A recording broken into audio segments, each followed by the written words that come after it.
चुके हैं। देखो, तेज और क्रोध में अंतर होता है।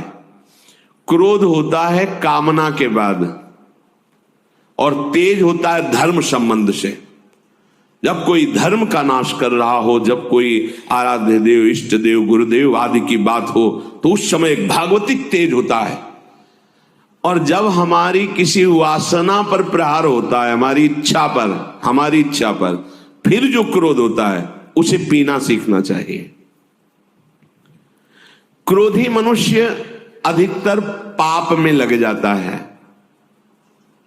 अपने माता पिता को पीटते हैं, देखा है, ऐसा देखा है।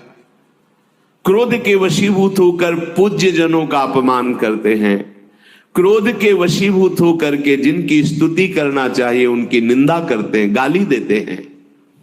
क्रोधी मनुष्य समझ नहीं पाता कि क्रोध के लिए कार्य का क्या निर्णय किया गया है। नहीं, बस क्रोध आया तो स्मृति का अपहरण कर लेता है।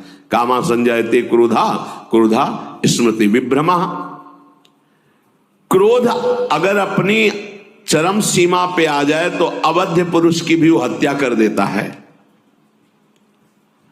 जिसकी पूजा में हमें तत्पर होना चाहिए उसका वो वध कर देता है। क्रोध अगर और बढ़ जाए तो अपने आप को भी आत्महत्या कर सकता है और यमलोक का अतिथि बनकर बहुत दुर्गति को प्राप्त होता है क्रोध। इन दोषों को देख करके उपासक को चाहिए कि इस लोक और परलोक में परम कल्याण के लिए क्रोध को जीतना सीखे।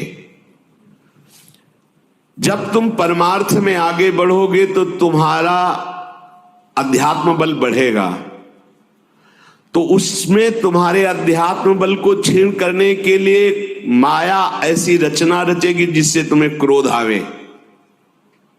घटना, व्यक्ति, ऐसा क्रोध, ऐसा देखा भी जाता है, बहुत जल्दी क्रोध आना।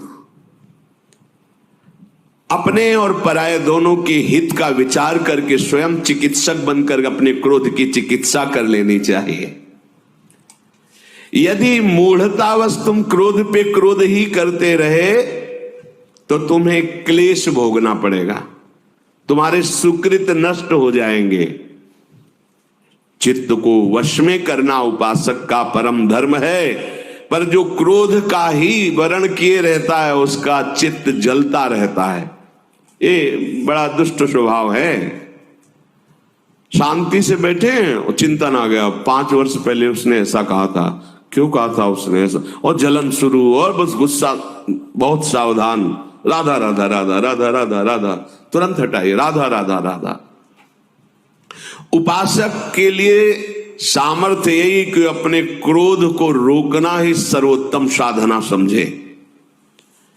विद्वान उपासक शक्ति संपन्न होने पर भी क्रोध को प्रकट ना करे, शांत भाव से सहे।